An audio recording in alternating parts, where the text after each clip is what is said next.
Oke guys, selamat datang di channel Gasimo Indra. Di video kali ini saya akan membahas lagi Poco X3 Pro. Dan ini adalah Poco X3 Pro kedua saya. Ya, ini beda guys HP-nya. Yang kemarin tuh saya udah jual. Dan kalian bisa nonton di pojok kanan atas untuk konten-kontennya ya. Untuk Poco X3 Pro yang kemarin itu perbedaannya sama yang ini cuma satu ya. Ya kayaknya warnanya pun sama ini ya. Perbedaannya cuma di LCD, yang dimana kalau yang ini kan dia masih ori guys yang HP ini. Nah yang Poco X3 Pro kemarin tuh LCD nya udah gantian ke merek LF dan waktu itu Ghostos, dan saya ganti ke OG juga waktu itu, dan akhirnya lancar dan sampai saya jual juga HP nya. Orangnya pun tidak sadar kalau udah gantian LCD nya, karena orangnya kan pemula ya, nggak tahu ya dia. Nah kalau saya kan udah tahu ya Poco X3 Pro yang LCD nya ori itu kayak gini ya, tuh dagunya tipis. Loh ini kok tiba-tiba gelap ya, dagunya tipis. Ini kan nggak bisa lihat tuh untuk dagunya setipis apa. Kemudian tompelnya juga tipis, kecil banget tuh, kecil banget tompelnya kalau yang ngasih ori ya LCD nya. Nah ini kemarin saya udah jelaskan kalau baterai HP ini juga bengkak guys, dan ini dia merek Rakit Panda ya, kalian bisa lihat. Dan saya pesen merek yang sama ya, saya nggak tahu mungkin sebelumnya ya kan ini baterainya dipasang sendiri sama orang yang punya sebelumnya ya. Jadi kemungkinan mungkin orang yang kurang bagus ya masangnya atau gimana. Jadi saya beli merek yang sama karena dari rekomendasi di Facebook. Saya udah kasih tahu kronologi saya beli HP ini kenapa bisa, dan saya dapat yang udah bengkak gini dengan LCD Rakit Panda. LCD. Saya sudah kasih tahu kronologinya di Facebook ya. Saya beli HP ini ya dengan harga 1 juta dan minusnya baterai bengkak gitu kan, baterai kembung. Nah dan saya tanya di Facebook, mereka tetap nyuruh beli Rakit Panda guys. Saya nggak tahu apa sih bagusnya baterai Rakit Panda. Ada yang bilang Rakit Panda itu voltasenya lebih stabil, baru katanya lebih awet. Kalau menurut saya enggak loh guys. Saya udah nyoba di S20 Plus, baterainya malah ngurang sendiri. Entah memang HP ini yang nggak beres atau gimana, saya nggak tahu ya. Nah kayaknya kan coba, makanya itu dari itu saya akan coba di Poco X3 Pro ini, karena kan untuk di sini Poco X3 Pro ini kan dia boros sih guys ya. Menurut saya agak boros karena di sini baterainya ini 68%, padahal saya nggak pernah padahal seharian ini saya nggak ada pakai HP ini sama sekali guys. Hampir nggak saya pakai. Saya cuman buka Facebook sekitar berapa detik gitu. Saya tutup lagi, saya nyalakan layarnya, saya matikan lagi, udah gitu doang. Tapi kalian bisa lihat dari kemarin, entah kapan ya saya cas, lupa ya. Kemarin malam nggak saya cas sampai 100%, dan ini sisa 68 ya, padahal saya nggak mainin loh HP-nya. Ya wajar aja sih kalau yang baterai yang ini guys, karena dia kan udah bengkak. Nah sedangkan yang S20 Plus ini baterainya loh masih bagus ini guys. Saya pasang sendiri kemarin dan ya masih bagus, tetap boros gitu.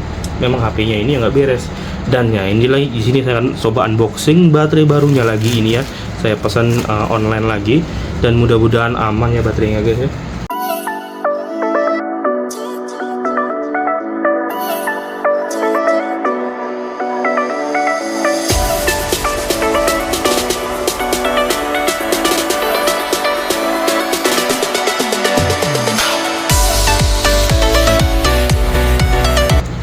Dan ini kayaknya baterainya yang saya gerak-gerakin tuh kayak goyang-goyang guys, kayak nggak terlalu aman gitu namanya packingannya. Mudah-mudahan aman lah ya. Saya nggak ada silet, entah kemana silet saya guys. Dan langsung unboxing, kalau bisa lama saya percepat aja.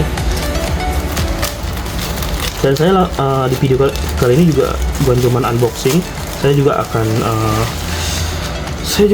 coba pasang ya. Dan gede juga guys ini. Ini beda kayak packingan baterai Rakit Panda yang kemarin guys. Kalau packingan baterai Rakit Panda yang kemarin kayak lebih ya guys ya, lebih kecil gitu kan packingannya.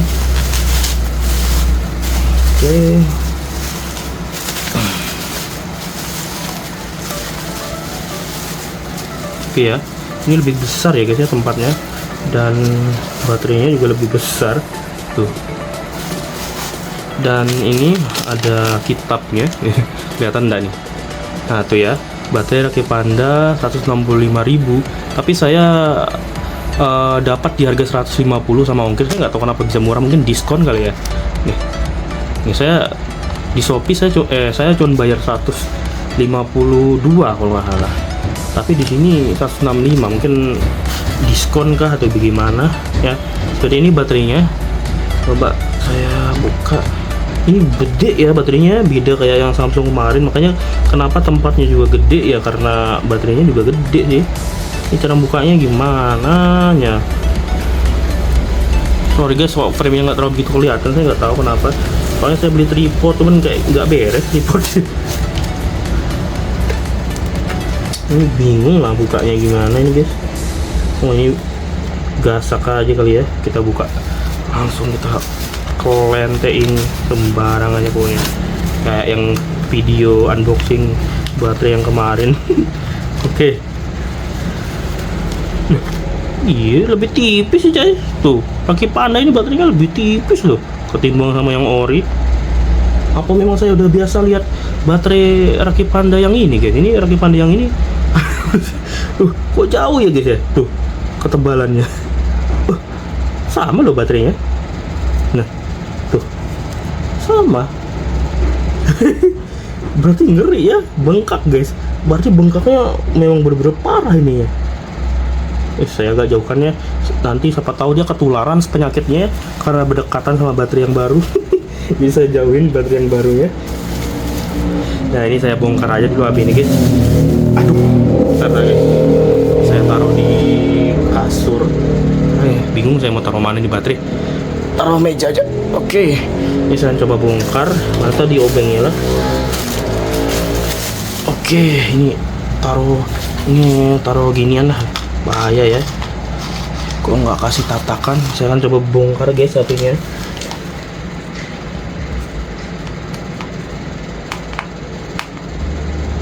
Wih, bautnya keras juga ya. Saya percepat guys kalau lama.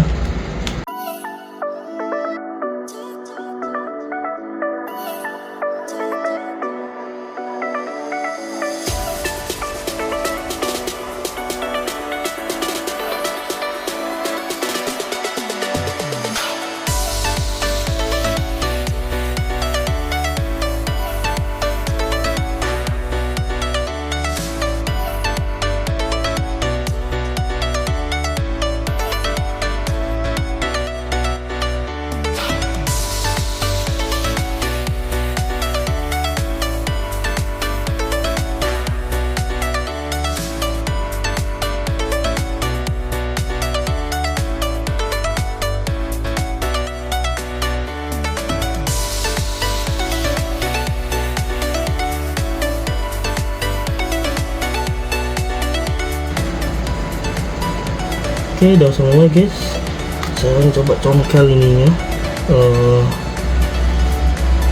Jangan lihat-lihat, nanti yang dicongkel yang lain ya.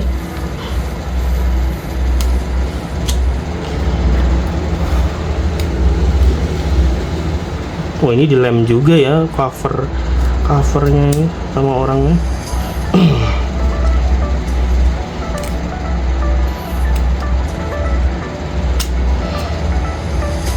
Oke, seperti ini. Saya kayaknya nggak bakal buka PCB bawah ya guys ya.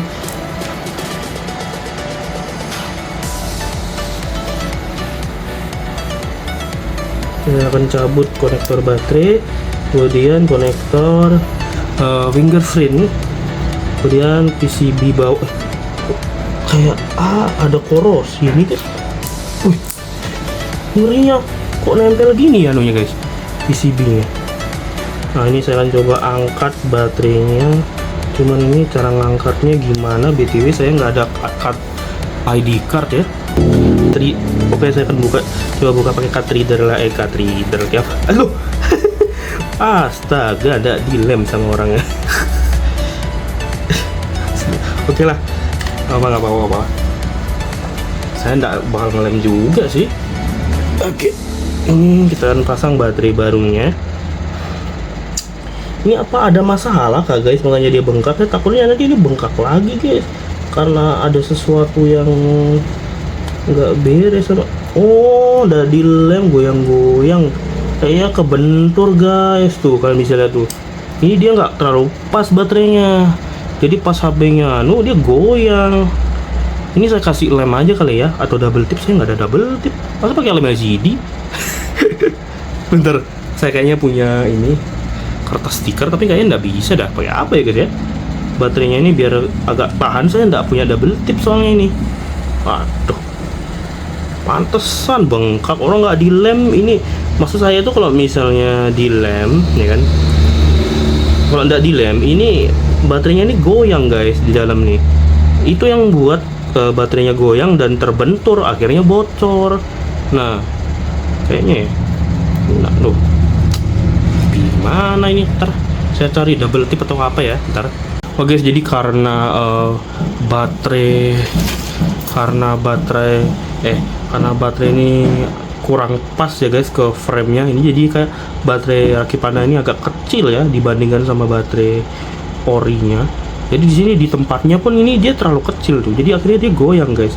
Ini saya bingung mau pakai apa. Saya ini nggak ada double tip, kayaknya saya akan coba buat lem pakai lem LCD, tapi saya kasih sedikit aja, mudah-mudahan aman ya guys ya. Buat lepas satu persatu untuk konektornya, saya akan lepas lagi ini. Baterainya ini dia nggak anu ya guys ya, dia nggak nempel ya, tuh kalian bisa lihat. Ini saya akan kasih lem di baterainya, saya kasih lem LCD ya guys ya di baterainya ini. Tapi saya nggak tahu bahaya ndak ini. Saya kasih sedikit aja di bagian bawah.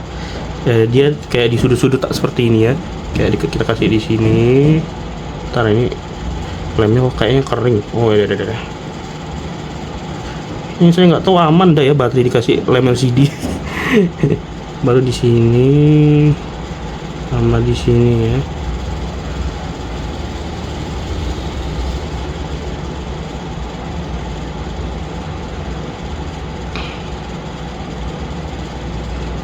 Ini nggak ada double tip guys, saya mau lem pakai double tip. Seadanya aja, iya seadanya. Saya nggak tahu sih orang bisa ngelem baterai pakai apa ya guys ya. Apakah pakai lem, apakah pakai lem ini juga, lem LCD juga? Saya nggak tahu juga sih. Apa malah nggak boleh pakai lem ini ya? Nah ini saya tempel seperti ini guys tuh. Ini saya sudah lem pakai lem anu ya, lem LCD ya. Agak ke sini. Nah, oke. Ini nggak terlalu pas guys. Dia terlalu kecil gitu, nah nggak pas ke frame. Entah ya kalau LCD yang kalau baterai yang ori kayak mana. Ini untuk fingerprintnya ya. Dan ini untuk PCB bawahnya. Ini kayak habis kena air atau bagaimana, saya nggak tahu ya guys ya. Dan loh, apa nih guys, kayak ada lem ya guys ya, di konektor PCB-nya. Ini lem atau jumperan ya guys ya. Wah, ini kalian bisa lihat yang warna hitam ini nih. Ini saya entah memang udah dari lama begini atau bagaimana. Ini kayak ada warna hitam, entah ini lem atau apa. Tuh, kalian bisa lihat, saya dekatkan seperti ini. Ini kayak ada lem gitu. Wah, ini apa pula ini guys? Ini kayaknya jangan-jangan pernah di damper konektor. Tuh, ini kayak udah mau terlalu masuk juga sih. Tuh, coba kita tes aja ya. Ini kayaknya ada yang nggak beres juga nih sama konektornya. Saya coba hidupin dulu. Oke, hidup sih ya. Cuman ya nggak tahu untuk konektor anunya, konektor PCB chargernya ya. Soalnya kayak ada yang ngalangin gitu, kayak warna hitam tadi. Kok misalnya lem ya, saya nggak ada lem warna hitam malah ya guys. Tadi kok tiba-tiba ada lem di bagian konektor PCB-nya itu. Wah, ini agak yang aneh juga nih sama nih orang nih. Entah mungkin ini pernah di jumper anunya, konektor PCB, penyambung antara konektor apa dari mesin ke PCB bawahnya ini. Nah, ini tunggu HP-nya nyala. Ya, ini baterainya pas baru itu sekitar 59 tuh kalian bisa lihat. Dan kita akan coba cas. Wah, ini kayaknya basah juga nih konektor saya guys, ketumpahan sama anu. Oke, ini ngecas rupanya. Ngecas sih guys, tuh. Ngecas. Normal ya, pasar sih enggak nih? Biasanya sih dengan lambat ya guys ya. Memang bug dari roomnya kayaknya sih. Bug dari roomnya kayaknya. Entahlah. Kayak mungkin segitu aja guys ya untuk video kali ini. Saya akan coba rakit lagi. Kayaknya segitu dulu untuk video kali ini. Jangan lupa like, subscribe, dan komen, dan kita ketemu lagi di video selanjutnya. Dan ya ginilah untuk pemasangannya. Dan saya nggak tahu masalah yang ada lem hitam di sini itu, saya nggak tahu itu apa. Dan untuk baterai ini saya udah lem pakai lem LCD. Saya nggak tahu apakah ini nanti bertahan lama. Dan ya saya akan pasang untuk cover ininya. Dan ini juga dilem ya covernya guys sama orangnya. Dan saya akan kasih baut ya seluruhan covernya ini. Oh ini kayaknya salah cara masangnya nih. Ini kayaknya begini cara masangnya guys. Nah kayak gini. Nah seperti ini. Yap tuh. Ya pasang baut aja nih. Oke guys, ini saya udah pasang. Cuman kok bautnya kurang satu ya guys ya. Ini kalian bisa lihat. Entah mungkin bagi kalian yang lihat video yang tadi, saya mau ngeliat videonya cuman kayak kurang jelas ya di video tadi pas saya buka, kurang dekat HP-nya gitu. Dan ini bautnya kurang satu. Saya biarin aja lah ya kurang satu ya guys. Nanti kok ketemu baru saya pasang lagi. Dan backdoornya saya mau lem lagi guys ya. Ini ya memang sebenarnya ini dia udah dilem, cuman dia lemnya ini pakai lem warna hitam ya. Ini kayaknya B7000 T7000 ya kayaknya ya, atau B7000 nih. Tuh kalian bisa lihat. Nah ini saya akan lem backdoornya ya. Untuk yang baut yang kurang ini mungkin nanti kalau udah ketemu nanti saya pasang lagi. Cuman ya tetap saya lem backdoornya, ini backdoornya ya. Dan untuk masangnya saya ini harus dibersihkan lagi untuk lem B7000 nya. Ini kan dia, oh ini yang namanya B7000, salah guys. Yang B7000 ini yang lem bening ya, yang ini ya. Ini lem bening. Nah sedangkan yang ini dia lem hitam ya, ini yang T7000. Jadi saya bakal lem pakai lem B7000 ya. Sedangkan ini ya T7000. Oke, saya pasang sekarang. Tapi saya bersihkan dulu ini lem-lem sisa-sisa lemnya. Oke guys, ini backdoornya udah saya pasang ya. Dan yap, kayaknya sekian dulu untuk video pemasangan baterai unboxing sekaligus pemasangan baterai rakit Panda untuk Poco F3 Pro